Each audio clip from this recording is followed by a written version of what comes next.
കേരളത്തിലെ സ്വാശ്രയ സ്കൂളുകളുടെ ഏറ്റവും വലിയ കൂട്ടായ്മയായ unaided schools protection council committee യോഗം തൃശൂർ ദേവമാത CMI സ്കൂളിൽ സംഘടിപ്പിച്ചു.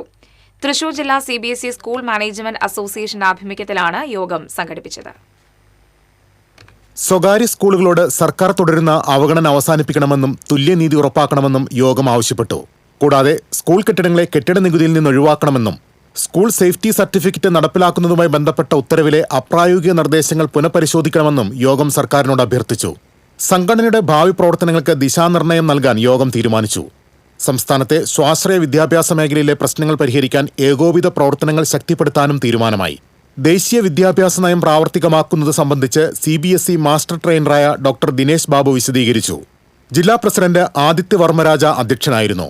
സംസ്ഥാന പ്രസിഡന്റ് ഫാദർ ജെയിംസ് മുല്ലശ്ശേരി, സംസ്ഥാന general secretary PS Ramachandran Pillai, treasurer Sarosh Abraham, organising secretary Jacob George, ജില്ലാ secretary Muhammad Ali, Devamatha school principal father Joyce Elavathinkal, acting secretary EK Shamsuddin, joint secretary Unnikrishnan Thashnath തുടങ്ങിയവർ സംസാരിച്ചു. TCV തൃശൂർ.